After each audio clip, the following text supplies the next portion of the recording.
Es cierto, es una memoria exacta.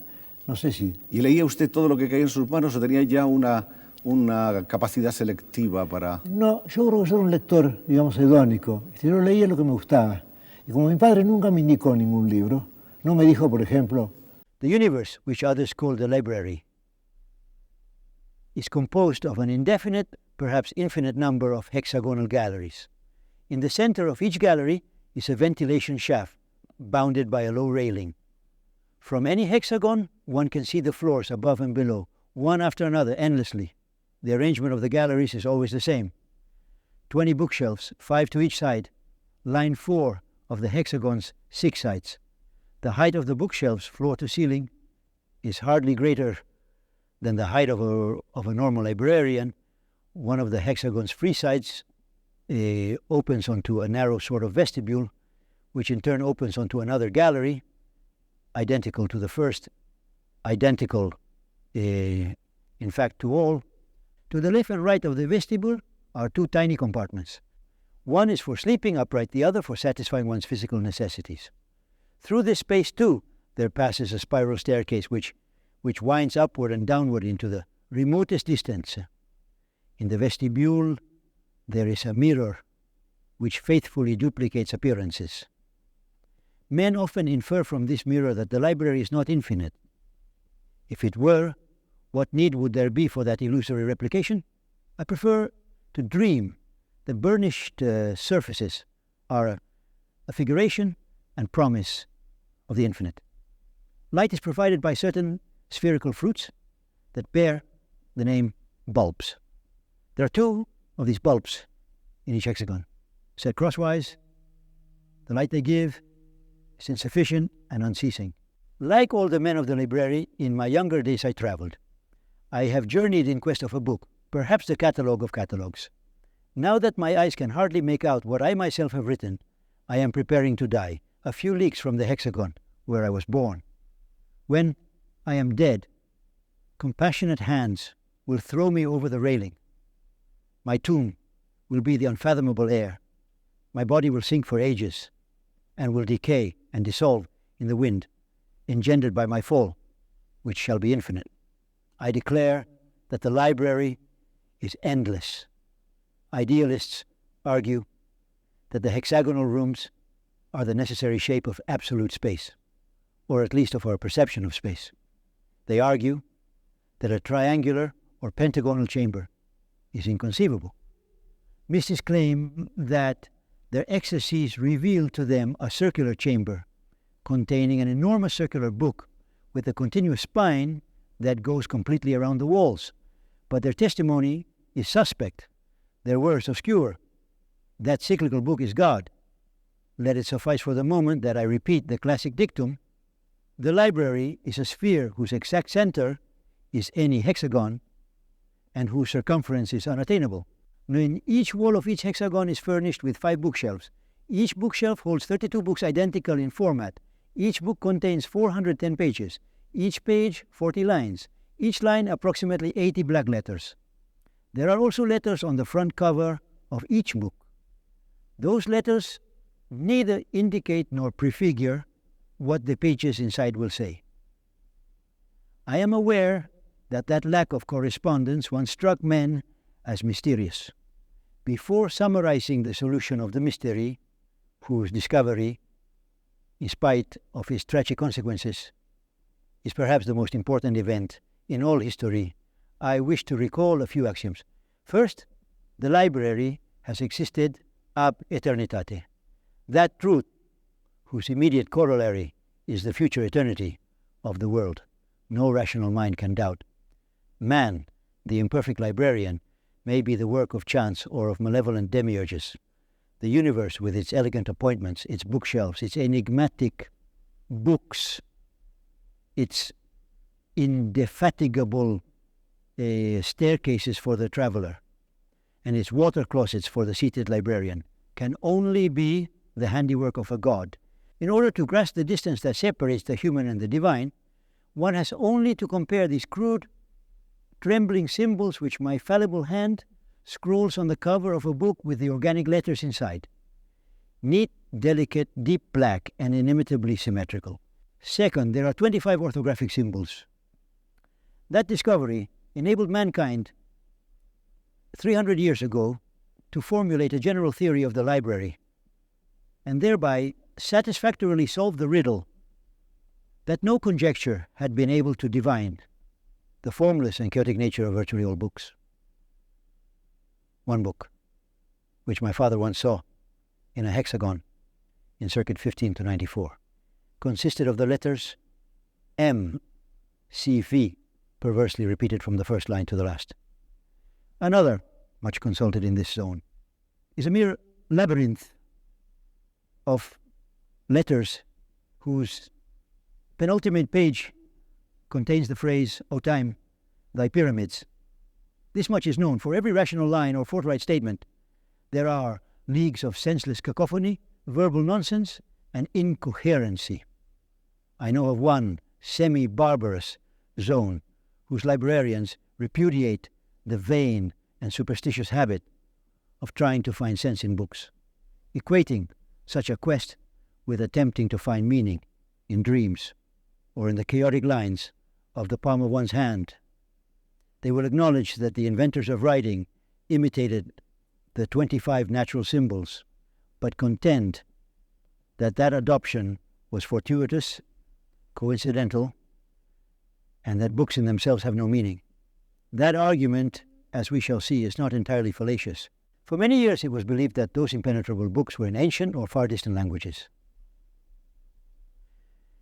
It is true that the most ancient peoples, the first librarians, employed a language quite different from the one we speak today. It is true that a few miles to the right, our language devolves into dialect, and that 90 floors above, it becomes incomprehensible. All of that, I repeat, is true. But 410 pages of unvarying MCVs cannot belong to any language, however dialectal or primitive it may be. Some have suggested that each letter influences the next, and that the value of MCV on page 71, line 3, is not the value of the same series on another line of another page, but that vague thesis has not met with any great acceptance. Others have mentioned the possibility of codes. That conjecture has been universally accepted, though not in the sense in which its originators formulated it. Some 500 years ago, the chief of one of the upper hexagons came across a book as jumbled as all the others, but containing almost 2 pages of homogeneous lines. He showed his find to a traveling decipherer, who told him that the lines were written in Portuguese. Others said it was Yiddish. Within the century, experts had determined what the language actually was: a Samoyed Lithuanian dialect of Guarani, with inflections from Classical Arabic. The content was also determined. The rudiments of combinatory analysis illustrated with examples of endlessly repeating variations. Those examples allowed a librarian of genius to discover the fundamental law of the library. This philosopher observed that all books, however different from one another they might be, consist of identical elements: the space, the period, the comma, and the 22 letters of the alphabet. He also posited a fact which all travelers have since confirmed. In all the library, there are no 2 identical books. From those incontrovertible premises, the librarian deduced that the library is total, perfect, complete, and whole, and that its bookshelves contain all possible combinations of the 22 orthographic symbols, a number which, though unimaginably vast, is not infinite. That is all that is able to be expressed in every language. All the detailed history of the future, the autobiographies of the archangels, the faithful catalogue of the library, thousands and thousands of false catalogues, the proof of the falsity of those false catalogues, a proof of the falsity of the true catalogue, the Gnostic gospel of Basilides, the commentary upon that gospel, the commentary on that gospel, the true story of your death, the translation of every book into every language, the interpolations of every book into all books. The treatise Bede could have written but did not. on the mythology of the Saxon people, the lost books of Tacitus. When it was announced that the library contained old books, the first reaction was unbounded joy. All men felt themselves the possessors of an intact and secret treasure. There was no personal problem, no world problem, whose eloquent solution did not exist somewhere in some hexagon. The universe was justified. The universe suddenly became congruent with the unlimited width and breadth of humankind's hope. At that period, there was much talk of the vindications, books of apology, and prophecies that would vindicate for all time the actions of every person in the universe, and that held wondrous arcana for men's futures. Thousands of greedy individuals abandoned their sweet native hexagons and rushed downstairs, upstairs, spurred by the vain desire to find their vindication.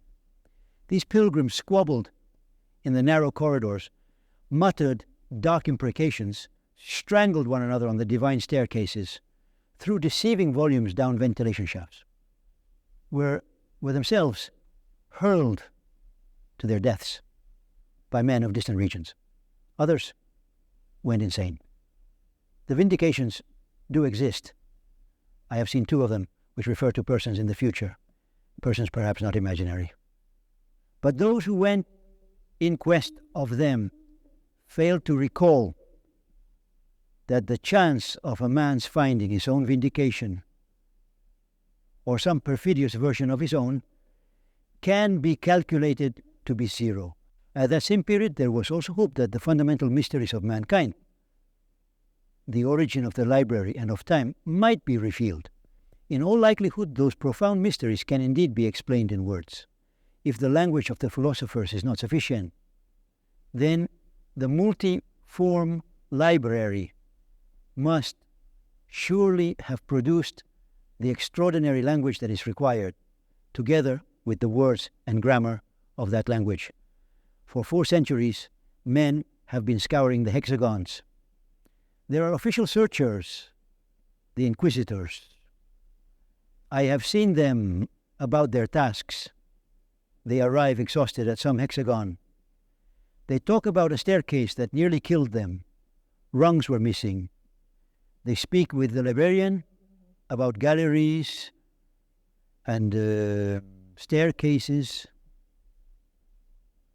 And once in a while, they take up the nearest book and leaf through it, searching for disgraceful or dishonorable words. Clearly, no one expects to discover anything. That unbridled hopefulness was succeeded, naturally enough, by a similarly disproportionate depression. The certainty that some bookshelf in some hexagon contained precious books, yet that those precious books were forever out of reach, was almost unbearable. One blasphemous sect proposed that the searches be discontinued, and that all men shuffle letters and symbols until those canonical books, through some improbable stroke of chance, had been constructed. The authorities were forced to issue strict orders. The sect disappeared. But in my childhood, I have seen old men who for long periods would hide in the latrines with metal discs and a forbidden dice cup, feebly mimicking the divine disorder. Others, going about it in the opposite way, thought the first thing to do was eliminate all worthless books. They would invade the hexagons, show credentials that were not always false, leaf disgustedly through a volume, and condemn entire walls of books. It is to their hygienic, ascetic rage that we lay the senseless loss of millions of volumes. Their name is execrated today, but those who grieve over the treasures destroyed in that frenzy overlook 2 widely acknowledged facts. 1, that the library is so huge that any reduction by human hands must be infinitesimal. And 2, that each book is unique and irreplaceable, but since the library is total, there are always several 100,000 imperfect facsimiles, books that differ by no more than a single letter or a comma. Despite general opinion, I dare say that the consequences of the depredations committed by the purifiers have been exaggerated by the horror those same fanatics inspired. They were spurred on by the holy zeal to reach someday, through unrelenting effort, the books of the Crimson Hexagon, books smaller than natural books, books omnipotent, illustrated, and magical. That unbridled hopefulness was succeeded, naturally enough, by a similarly disproportionate depression. The certainty that some bookshelf in some hexagon contained precious books, yet that those precious books were forever out of reach, was almost unbearable. One blasphemous sect proposed that the searches be discontinued, and that all men shuffle letters and symbols until those canonical books, through some improbable stroke of chance, had been constructed. The authorities were forced to issue strict orders. The sect disappeared. But in my childhood I have seen old men who for long periods would hide in the latrines with metal discs and a forbidden dice cup, feebly mimicking the divine disorder. Others, going about it in the opposite way, thought the first thing to do was eliminate all worthless books. They would invade the hexagons, show credentials that were not always false, leaf disgustedly through a volume, and condemn entire walls of books. It is to their hygienic ascetic rage that we lay the senseless loss of millions of volumes. Their name is execrated today, but those who grieve over the treasures destroyed in that frenzy overlook two widely acknowledged facts. One, that the library is so huge that any reduction by human hands must be infinitesimal. And two, that each book is unique and irreplaceable, but since the library is total, there are always several 100,000 imperfect facsimiles, books that differ by no more than a single letter or a comma. Despite general opinion, I dare say that the consequences of the depredations committed by the purifiers have been exaggerated by the horror those same fanatics inspired. They were spurred on by the holy zeal to reach, someday, through unrelenting effort, the books of the Crimson Hexagon, books smaller than natural books, books omnipotent, illustrated, and magical. Gone in search of him, for 100 years men beat every possible path and every path in vain. How was one to locate the idolized secret hexagon that sheltered him? Someone proposed searching by regression. To locate Book A, first consult Book B, which tells where Book A can be found. To locate Book B, first consult Book C, and so on to infinity. It is in ventures such as these that I have squandered and spent my years. I cannot think it unlikely that there is such a total book on some shelf in the universe. I pray to the unknown gods that some man, even a single man, tens of centuries ago, has perused and read that book. If the honor and wisdom and joy of such a reading are not to be my own, then let them be for others. Let heaven exist, though my own place be in hell. Let me be tortured and battered and annihilated, but let there be one instant, one creature, wherein thy enormous library may find its justification. Infidels claim that the rule in the library is not sense, but nonsense, and that rationality, even humble pure coherence, is an almost miraculous exception.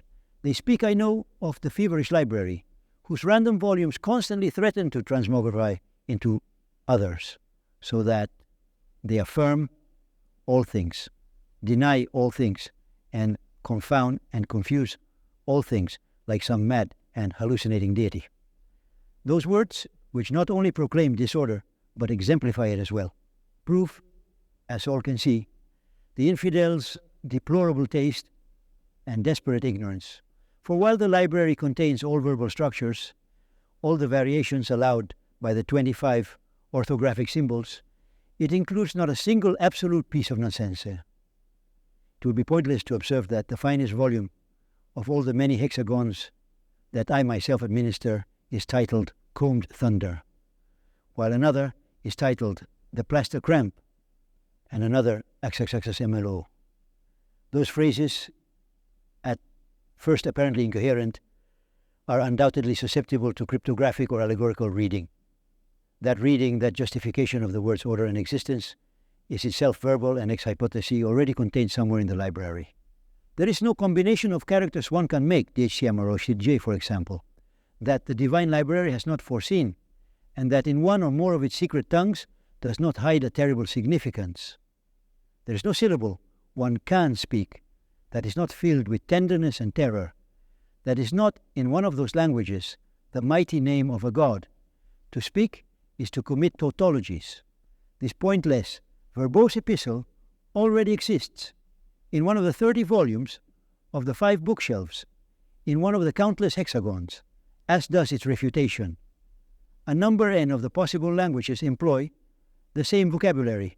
In some of them, the symbol library possesses correct definition, everlasting, ubiquitous system of hexagonal galleries, while a library, the thing, is a loaf of bread or a pyramid or something else, and the 6 words that define it themselves have other definitions. You who read me, are you certain you understand my language? Methodical composition distracts me from the present condition of humanity. The certainty that everything has already been written annuls us or renders us phantasmal. I know districts in which the young people prostrate themselves before books and, like savages, kiss their pages, though they cannot read a letter. Epidemics, heretical discords, pilgrimages that inevitably degenerate into brigandage have decimated the population. I believe I mentioned the suicides, which are more and more frequent every year. I am perhaps misled by old age and fear, but I suspect that the human species, the only species, teeters at the verge of extinction, yet that the library, enlightened, solitary, infinite, perfectly unmoving, armed with precious volumes, pointless, incorruptible, and secret, will endure. I have just written the word infinite. I have not included that adjective out of mere rhetorical habit. I hereby state that it is not illogical to think that the world is infinite. Those who believe it to have limits hypothesize that in some remote place or places the corridors and staircases and hexagons may inconceivably end, which is absurd. And yet, those who picture the world as unlimited forget that the number of possible books is not. I will be bold enough to suggest this solution to the ancient problem. The library is unlimited but periodic. If an eternal traveler should journey in any direction, he would find, after untold centuries, that the same volumes are repeated in the same disorder, which repeated becomes order. The order. My solitude is cheered by that elegant hope.